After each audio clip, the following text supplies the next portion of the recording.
السلام عليك يا رسول الله ورحمة الله وبركاته.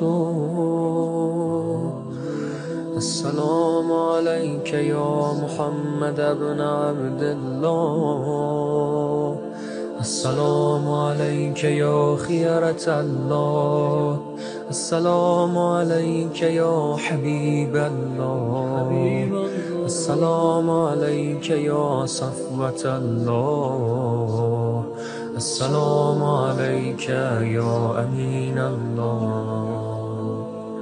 أشهد أنك رسول الله، وأشهد أنك محمد بن عبد الله، وأشهد أنك قد نصحت لأمتك وجاهدت في سبيل ربك وعبدته حتى أتاك اليقين، فجزاك الله يا رسول الله أفضل ما جزى نبيا عن أمته. اللهم صل على محمد وآل محمد أفضل ما صليت على إبراهيم وآل إبراهيم إنك حميد مجيد. Bismillahirrahmanirrahim. Alhamdulillah Rabbil Alamin. Assalamualaikum ayuhan nabiyyu wa rahmatullah wa barakatuh. Assalamu alayna wa ala ibadillahi salihin. Assalamualaikum warahmatullahi wabarakatuh. Asyhadu an la ilaha illallah wahdahu la syarikalah wa asyhadu anna sayyidana wa maulana Muhammadan abduhu wa rasuluh. Allahumma salli ala sayyidina Muhammad wa ali sayyidina Muhammad wa ajil farajahu. Saudara sekalian rahimakumullah, teriring doa semoga amal ibadah saum kita di bulan suci Ramadan senantiasa beroleh sebaik penerimaan dari Allah Subhanahu wa taala. Kadang kita merasa waktu berlalu terlalu cepat, atau misalnya apa yang ingin kita lakukan, ingin kita amalkan tidak dapat kita laksanakan. Dalam tasawuf ada mimiyat, ada serangkaian ibadah yang diawali dengan huruf mim, karena itu disebut mimiyat. Mungkin bisa juga menjadi 3 pondasi dasar, 3 tolak ukur. Mimiyat, mim yang pertama itu musyaratah, pensyaratan. Mim yang kedua muraqabah, penjagaan. Mim yang ketiga muhasabah, penilaian, evaluasi. Jadi dalam mimiyat ini kuncinya adalah musyaratah. Kita mungkin masuk bulan suci dan berharap ingin melakukan A, B, C dan sebagainya. Waktu berlalu, ternyata banyak di antara A, B, C itu yang tidak dapat kita tunaikan. Kita ingin mengkhatam Al-Quran, tapi kita tidak berhasil melakukannya. Kita ingin membagi makanan berbuka, tetapi ada kendala ini, itu, dan lain seterusnya. Nah, sesungguhnya Allah Subhanahu wa Ta'ala Maha Kasih, Maha Sayang Allah Ta'ala itu menilai dari keinginan kita itu, dari niat kita itu, walaupun kita dengan berbagai keterbatasan belum dapat melaksanakannya. Dalam surah Mubarakah Al-Isra, surah ke-17 ayat 25, Allah Subhanahu wa Ta'ala berfirman, A'udzubillahi minasyaitonirrajim, Bismillahirrahmanirrahim, Rabbukum a'lamu bima fi nufusikum. Allah Ta'ala tahu apa yang ada dalam diri kalian, dalam hati kalian itu. In takunu salihina fa innahu kana lil awwabina ghafura. Kalau engkau ini orang-orang yang niatmu tulus, orang-orang yang salih, Allah Ta'ala maha penerima taubat, Allah Ta'ala maha pemberi ampun. Jadi Allah Ta'ala, Islam memberikan kepada kita harapan agar kita tidak berkecil hati, walaupun kita sudah niat, sudah musyaratah, bulan suci mau banyak hal kita lakukan, ikut kajian, sholat sekian rakaat, bersedekah, berziarah dan sebagainya. ternyata Allah Ta'ala melihat kita, memberi ganjaran pada kita dari niat kita. Seorang sahabat pernah satu saat dalam perjalanan pulang dari perang Siffin bertanya pada Sayyidina Ali bin Abi Thalib karramallahu wajhah. Pulang dari perang Siffin, ia sampaikan pada Sayyidina Ali, ya Amirul Mukminin, aku sangat ingin sekali, I wish mungkin bahasa kita sekarang, kalau saudaraku juga berada dalam peperangan ini bersamamu, tetapi ia tidak berkesempatan untuk itu.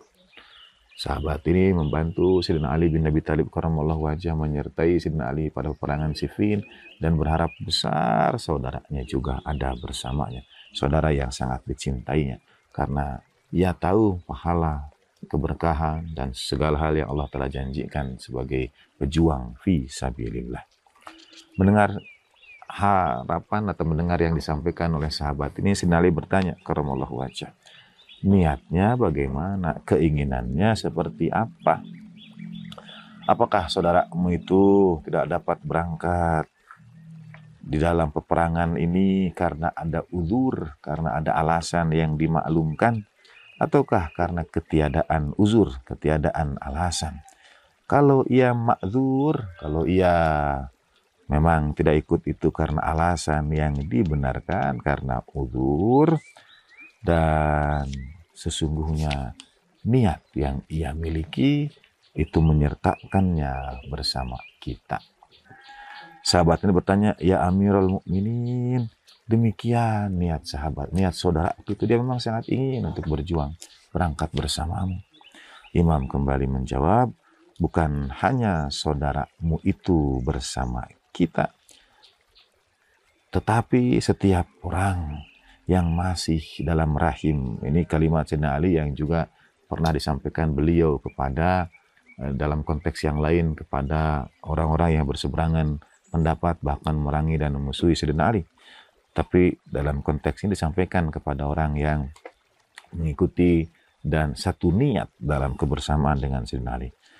Dikata Sayyidina Ali, walaupun saudara dari sahabatnya itu tidak berangkat bersama Sayyidina Ali, tidak berperang bersama Sayyidina Ali, tetapi karena niatnya ia sangat ingin berada dalam barisan itu, ia sesungguhnya bersama dalam barisan itu. Ia ada dalam barisan itu. Saudara ingat kalimat yang disampaikan para sahabat yang terpisah dari kafilah Imam Hussein alaihissalam. Ya laitani kuntu ma'akum fa'afuza ma'akum fauzan azimah.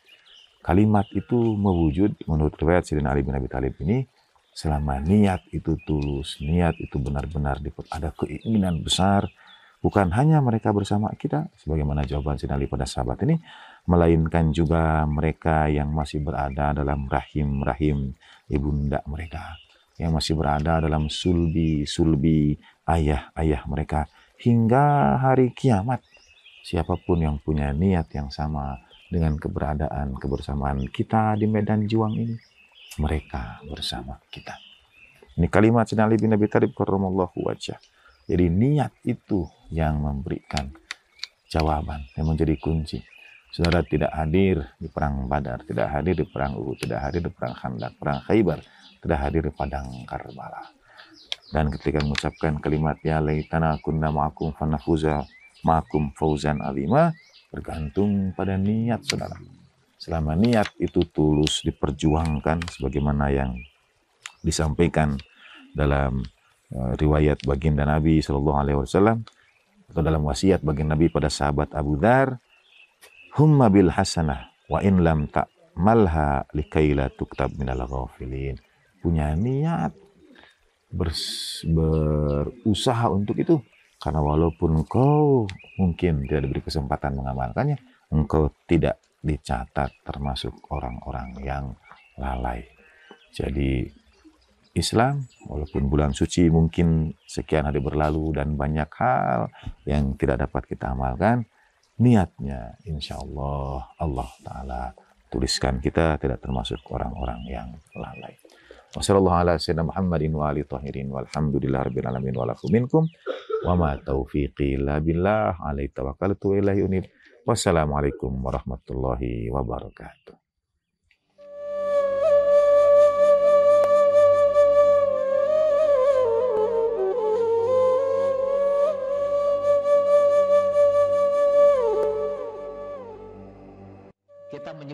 kepada Rasulullah itu maulana. Padahal kepada Allah pun kita menyebut maulana kan. Anta maulana fangsurna 'alal qaumil kafirin. Di dalam bahasa Arab, Pak, sampai sekarang kadang-kadang kalau kepada pemimpin mereka panggil maula. Maula, maulana, anta maulaya. Kalau kepada perempuan, anti maulati. Engkau pelindungku. Tentu saja Allah pelindung, ada manusia juga yang menjadi pelindung. Tapi tentu saja tidak sama perlindungan manusia dengan perlindungan Allah Subhanahu wa taala. Kalau menganggap Rasulullah itu sebagai pelindung agak aneh, maka lebih aneh lagi orang-orang yang mendirikan organisasi lalu meletakkan dalam struktur organisasi itu pelindung. Sampai ada kawan saya, Pak, yang sangat soleh di Bandung itu bikin organisasi dia pelindung Allah Subhanahu wa taala. Ya. Lalu di situ kan ada penasehat. Saya bilang, udah, penasehatnya juga penasehat Rasulullah Shallallahu Alaihi Wasallam. Kita manggil Rasulullah sebagai maula itu. Ini sebenarnya ada sejarahnya yang rada panjang. Di dalam bahasa Arab itu menarik. Kalau ada transaksi di kedua belah pihak, dua-duanya menggunakan kata yang sama. Jadi seperti ishtara dalam bahasa Arab. Ishtara itu artinya membeli, tapi juga artinya menjual. Tergantung siapa itu yang melakukan ishtaro itu. Kalau yang melakukan ishtaro itu pembeli, maka ishtaro itu berarti membeli. Kalau kita nisbahkan kepada penjual, maka ishtaro itu berarti menjual. Nah sekarang ini ada hubungan kata maula. Dahulu itu masyarakat Arab itu dibagi dalam kabilah-kabilah. Kalau ada seorang dari kabilah yang diusir dari kabilahnya, kemudian dia mencari kabilah lain dan berlindung pada kabilah yang baru itu. Misalnya Ustadz Samsuri ini dari kabilah Madura, berlindung kepada saya kabilah Sunda. Dia datang minta perlindungan kepada saya. Saya menjadi maulanya Ustadz Samsuri. Saya menjadi pelindungnya Ustadz. Kita terjemahkan maula itu sebagai pelindung. Tapi Ustadz Samsuri juga jadi maula saya. Artinya orang yang saya lindungi. Karena hubungan kita itu adalah hubungan kemaulaan. Saya maula dia, dia maula saya. Ketika Islam itu datang, kabilah itu hanya dibagi dua menurut Islam. Kabilah Allah dan kabilah setan. Allahu waliyul ladzina amanu liyukhrijahum minadh-dhulumati ila nur wal ladzina kafaru awliya'uhumut taghut yukhrijunahum minan nuri ila dhulumat. Ada dua kabilah itu, kabilah Allah, kabilah taghut. Jadi yang mengambil pemimpinnya selain Allah itu disebut taghut. Nah kata Rasulullah, tinggalkan kabilah taghut itu, bergabunglah kamu semua di dalam kabilah Allah, dan Allah menjadi maula kamu. Karena itu dalam doa kita, anta maulana fansurna 'alal qaumil kafirin. Ya Allah, aku ini udah lari dari kabilah taghutku dan aku bergabung dengan kabilahmu, dan Engkau lah menjadi maulaku. Tapi kita juga menjadi maula Allah. Sehingga di dalam bahasa Arab, maula juga berarti budak. Jadi maula itu berarti pelindung, tapi sekaligus juga menjadi budak. Saya mohon maaf untuk penjelasan bahasa Arab yang berkepanjangan ini. Tapi kembali lagi kepada Rasulullah itu adalah maula kita. Ada arti lain dari maula lagi selain budak atau pelindung, yaitu kekasih. Orang yang kita cintai. Jadi sebetulnya itu doa itu, Pak, bisa kita terjemahkan juga kekasih kami. Bisa juga kita terjemahkan kekasih kami. Man kuntu maula fahadha aliyun maula. Kata ketika pulang naik haji pada tanggal 18 Dzulhijjah di sebuah tempat di tengah-tengah padang pasir, Nabi tiba-tiba menghentikan rombongan jemaahnya. Yang sudah duluan disuruh dipanggil kembali, yang belakang disuruh nyusul. Kemudian Nabi bangun tumpukan mimbar dari pelana kuda. Pelana kuda ditumpuk. Kemudian waktu itu Rasulullah kata mengambil tangan Ali dan berkata, man kuntu maulah, siapa yang menerima aku sebagai maulanya, fahadha aliyun maula, maka hendaklah dia mengambil Ali juga sebagai maulanya. Nah itu kata maula itu, perbedaan arti maula itu telah menyibakkan dua madhab besar di dalam Islam. Satu adalah orang yang berpendapat bahwa maula di situ artinya pemimpin atau pelindung. Jadi siapa yang menjadikan Rasulullah sebagai pemimpinnya, hendaknya juga mengambil Ali sebagai pemimpinnya. Tapi sebagian orang lain, antara lain mazhab Ahlus Sunnah, berpendapat maula di situ artinya kekasih. Jadi siapa yang menjadikan aku sebagai kekasihnya, hendaknya juga menjadikan Ali sebagai kekasihnya. Siapa yang menjadikan aku sebagai kecintaannya, maka hendaknya dia menjadikan Ali sebagai kecintaannya. Jadi kembali lagi kata di sini apa? Ya Rasulullah, ya Abul Qasim, ya Nabi ya Rahmah, ya Maulana. Bapak terjemahkan wahai pelindung kami, bisa juga Bapak terjemahkan wahai kecintaan kami. 190. Saya juga Pak, wahai kecintaan kami. Nah ini cara tawasul kepada Nabi, cara mengikut sertakan Nabi di dalam doa-doa kita. Di ujungnya kan isfa'lana indallah, wahai yang mulia di sisi Allah, berilah kami syafaat di sisi Allah.